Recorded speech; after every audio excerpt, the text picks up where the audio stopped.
protected. But the basin plan, designed to protect the water industry and the river's health, has had its fair share of criticism. So what went wrong? Well, that is the subject of a new book launching tomorrow, Sold Down the River, How Robber Barons and Wall Street Traders Cornered Australia's Water Market.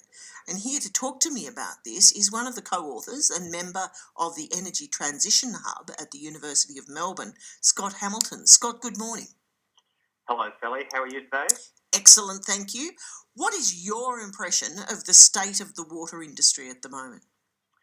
Look, it is really in trouble, Sally, and this book that I've co-authored with Stuart Kells is really focused on the aspect of the water market and how essentially we let the banks and the hedge funds in, and then they were able to manipulate and have an unfair advantage against the farmers and the irrigators. And it really is a tragic story, and it really is meaning there's hundreds of millions of dollars that's been extracted from the basin communities. And that is a real tragedy in this day and age. So the argument was made to allow trading of the water on an open market, to allow farmers to actually monetise the benefit of something they owned. Do you disagree with that move? No, well, the idea of having a market of some form is not something that is necessarily bad. And in fact, we think that that's a good thing. The problem was, though, that they disconnected it to the land and then they opened it up to the banks and hedge funds, including overseas banks and hedge funds, which had no connection to the use of the water. Now, they did this in the idea of providing liquidity, but the other really sad thing about this, Sally, is they didn't regulate these banks and hedge funds.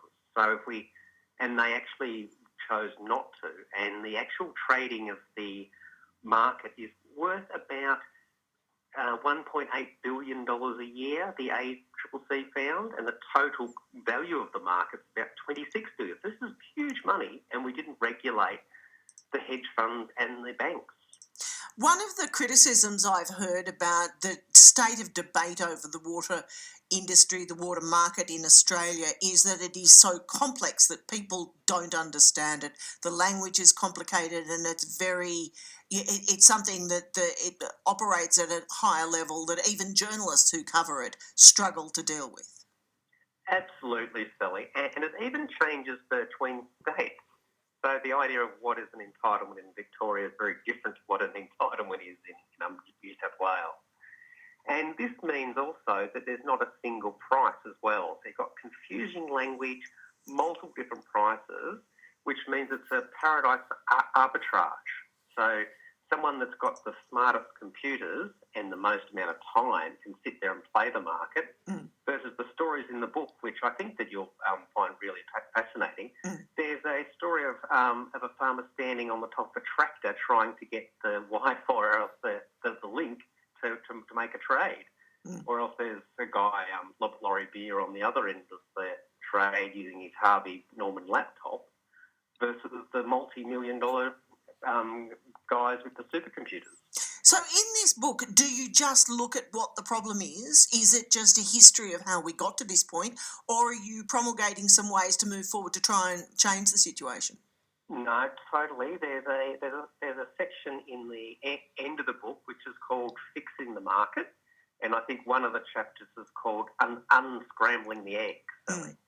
And it's really about how you start to fix it. And the way in which we first looked at this was to start to say that people need to have a connection to the water in use. But we need to go further than that because we're seeing these major overseas pension funds, and there's about one a day that's buying huge swathes of farms and water entitlements, which means they can also use that to use their heft in the market. So we need to also, we think, slow it down. So rather than having this really high-speed market with bots and all the rest of it, we need to have something that's much more slower so that it's a fair playing field, and probably also keep the trades to within the valleys, the other important thing that we come to. Scott Hamilton, we'll have to leave it there because, of course, the news waits for no man, but thank you for speaking to me this morning. Scott Hamilton, the co-author of the book Sold Down the River, How Robber Barons and Wall Street Traders Cornered Australia's Water Market. Coming up to news